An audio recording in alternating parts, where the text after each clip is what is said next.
ব্রাহ্মণবাড়িয়ার বিজয়নগর উপজেলার চান্দুরা ইউনিয়নের পশ্চিম পাড়ায় তিতাস নদীর তীরের গণকবরস্থানের উন্নয়নে এমপি নাদিয়া পাঠান পাপনের বরাদ্দে মাটি ভরাট কাজের উদ্বোধন করা হয়েছে। নিজস্ব প্রতিবেদকের তথ্যসূত্রে বিস্তারিত। 2025-2026 অর্থবছরের উন্নয়ন প্রকল্পের আওতায় সংরক্ষিত নারী আসনের সংসদ সদস্য নাদিয়া পাঠান পাপনের বরাদ্দে বাস্তবায়ন হচ্ছে এ উন্নয়ন কাজ। উদ্বোধন অনুষ্ঠানে উপস্থিত ছিলেন চান্দুরা ইউনিয়ন যুবদলের সহসভাপতি উসমান গনি রাজা, সাংগঠনিক সম্পাদক ফারুক খান, যুবদল নেতা নাজিম উদ্দিন, হাবিল মিয়া, বাচ্চু মিয়া, মালু মিয়া, আলমগীর হোসেন, সাব্বির মিয়া সহ এলাকার গণ্যমান্য ব্যক্তিবর্গ। স্থানীয়দের ভাষ্য, দীর্ঘদিনের জলাবদ্ধতার কারণে কবরস্থানে দাফন কার্যক্রমে নানা সমস্যা হতো।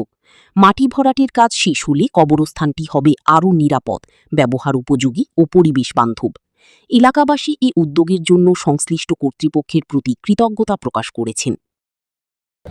চান্দুরা পশ্চিমপাড়া কান্দি কবরস্থানের জন্য আমাদের সংরক্ষিত নারী আসন এমপি মহোদয় নাদিয়া পাঠান পাপন আপা আমাদের মাটি ভরাটের জন্য কিছু দিয়েছে। আমরা কাজ চলমান রাখছি, আজকে উদ্বোধন করেছি।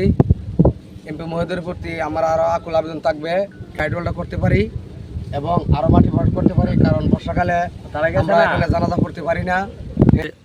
তারেক রহমানের নির্দেশে আমাদের সংরক্ষিত মহিলা এমপি নাদিয়া পাঠান পাপনের আমাদের গুরুস্থানের কাজ করার সুযোগ পেয়েছি।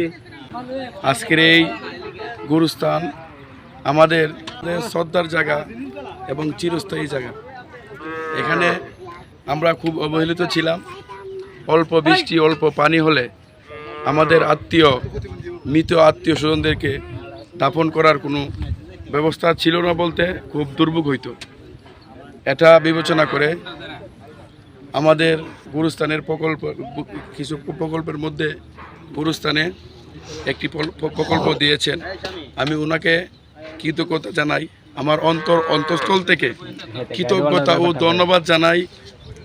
আমাদের ব্রাহ্মণবাড়িয়া 2 আশুগঞ্জ সরাইলের আংশিক বিজয়নগর চান্দুরা এবং বুদন্তি ইউনিয়নের মহিলা সংগঠিত আসনের এমপি মহোদয় জনাবা নাদিয়া পাপন পাঠান আপাকে।